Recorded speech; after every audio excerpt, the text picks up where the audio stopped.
What is the kitchen sink syndrome, and how can this help you to derail your private practice? My name is Sheena, and I'm a registered dietitian that has been in private practice for the past decade. And I help other dietitians to start and grow a successful dietitian private practice. So if you're serious about starting your private practice, definitely click that subscribe button below. So, the kitchen sink syndrome is kind of exactly like it sounds. It is all of the things combined in one, and we're trying to do them all at once. So essentially, the reason that this often creates a problem in our businesses is when we're dividing our attention across a multitude of things, none of the things get done. And so this can be one of the biggest pitfalls as we are starting our private practice as a dietitian. I want you to imagine when you first thought, I am going to be a dietitian in private practice. What came up? I bet you were thinking, I'm going to maybe see some patients one-to-one. And like my primary thing that I've been doing right now is maybe dialysis, and I'm helping dialysis patients. And I have some clinical experience with maybe some tube feeds, but also I think I could really work with kids. And also, I really have always loved kids. So I'm going to like maybe do a youth program, and maybe I'll throw in some cooking classes in there. And ooh, what if I started an online course? All of these things are what is known as the kitchen sink syndrome, and they are sure to sink your business. Because when we are a jack of all trades, we are a master of none. And that is the most obvious thing on the planet for the person that we're trying to serve to distinguish. So here's how the kitchen sink syndrome can show up in your dietitian private practice. Up working with clients. So when we're thinking about clients, when we first start out in our dietitian private practice, our goal is often, I'm going to serve anyone that eats food. This person could be a dialysis patient. This person could be a cancer patient. This person could have GI issues. This person could need a low FODMAP diet. This person could have diabetes. This person could have an eating disorder. I'm a dietitian and I can do it all. Yes, you're a dietitian and you could do it all, but that does not mean you should do it all. In fact, I'm going to go forth to venture you absolutely should not do it all, because these different spheres in our dietetic scope of practice that we're allowed and permissible to see are not everyone's strong point. Not everyone is good with working with kids and pregnant women and geriatrics and people on dialysis. Not everyone has the passion for that. So why are you making it your obligation to see every patient that potentially has a problem that walks in the door? Let me tell you what this does. It divides your attention and it takes away from your strong suits and the things that you're really good at. So, for example, if you are positioning yourself as the do all the things dietitian, you're likely going to get a multitude of different patients coming through the door. And my guess is you're going to be the dietitian that's searching on Google before every single session. But worse than that, you're also going to probably be the dietitian that's like, oh, geez, I haven't seen a dialysis patient since my internship. And so, therefore, I need to create new content for this patient. I need to brush up on my own personal skills. And I need to rehearse what I'm going to say, have a session with the doctor to coordinate care. So all of those things can take hours and hours of your time. I remember when I first started my private practice, I started out with a non-dialysis renal patient, followed by somebody experiencing gastroparesis. I'm not kidding you guys. I probably spent 4.5 hours trying to construct information to provide this non-dialysis renal patient. I couldn't find what I wanted online. I was like, oh my goodness, I need to be the best possible resource for this individual. I need to provide them with the best educational material. And I was providing 4.5 hours of my time plus that hour seeing the patient, which of course I only was reimbursed for that one single hour. And then I followed that up with a gastroparesis patient, which, by the way, now looking back, since I am in the eating disorder field, I realized was actually an eating disorder patient, but I didn't know it. So I created all the educational material on gastroparesis and completely missed the eating disorder. And therefore, again, utilized hours and hours of my time to serve these patients I wasn't really passionate about. And I honestly probably wasn't the best person to meet these patients' needs.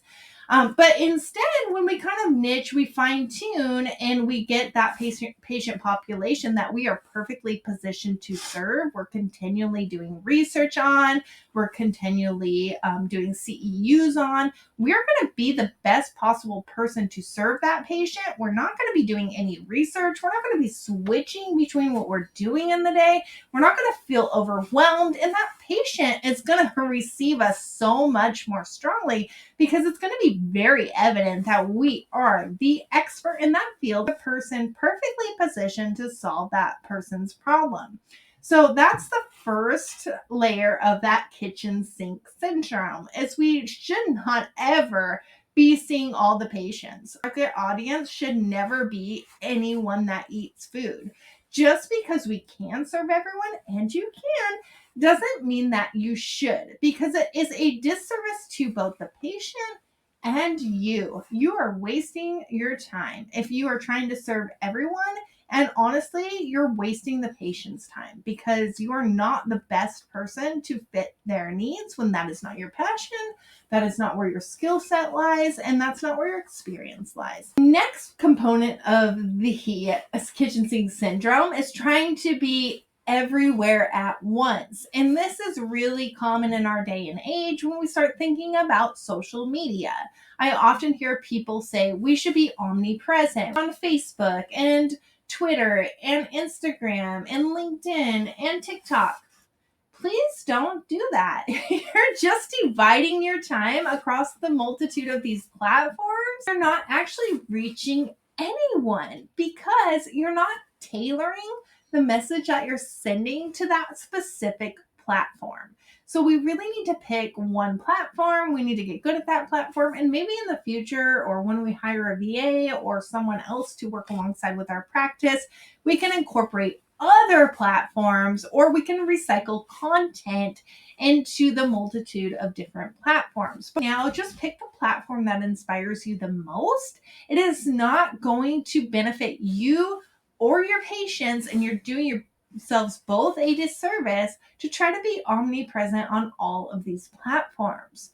Another place where kitchen sink syndrome shows up is trying to be omnipresent socially and trying to market your practice in a multitude of ways that are actually completely irrelevant to your practice.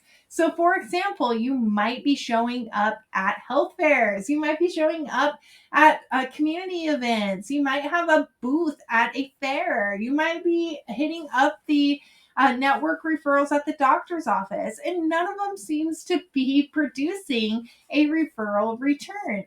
Why? Because we're not looking in the places where our ideal client is actually hanging out. And that's another byproduct of that kitchen sink syndrome. We probably don't even know who our ideal client is. So that means we probably don't know where to look for that ideal client. So we're sitting out there where somebody might walk by and say, oh, I'm really interested in this, but actually has no intention of ever signing up. And we're simply wasting our time. And honestly, the reality is we're probably wasting theirs as well. Another place where we might experience the kitchen sink syndrome is we're trying to be everywhere ways that we're showing up with our education. So for example, we might be trying to do one-on-one consultations, group consultations, a webinar, a course, a digital product, etc.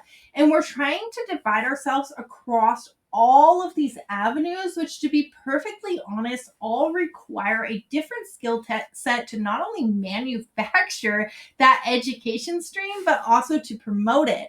And so when we're dividing our attention across all of these platforms, we're honestly, again, serving no one. So if you are serious about helping other individuals, helping your patients, try to really focus down on what you are doing. Try to pick one person that you're serving, one platform that you're serving on them, and one type of intervention that you're providing, such as a one-on-one consultation, coursework, etc. From there, you can expand. A good way to describe this is we start out with a fine-tuned niche, and then we earn our right to go wide after we've already kind of mastered that niche. So, for example, Starbucks. Starbucks started out selling coffee. That's all they sold. But then they earn their right to go wide by selling products such as mugs or thermoses, things like that, sandwiches, lunch items, things like that. After they had already become known for coffee, they learned to invest their attention elsewhere after they had already created their niche and became an expert in that space and known in that space. So that's really what we need to do first. Let's really kind of refine one skill, one audience, one message platform in which we're sending our education to that audience, and then we can earn our right to go wide from there. Let's really kind of divest from that kitchen sink syndrome, which I know is absolutely your instinct going into dietitian private practice, because we are multi-passionate individuals. Even our training tells us that we should always be multi-passionate and always serving everyone. In trying to do this, we are actually doing a disservice to the people that need us the most. So divest from that to participate in kitchen sink syndrome and watch your practice start to grow as individuals start to see you as the go-to expert for whatever lights you up, what you're passionate about, and what you have the most experience in education that you can share with the world. I hope that this information was helpful for you. If so, please consider liking, subscribing, and sharing with a friend.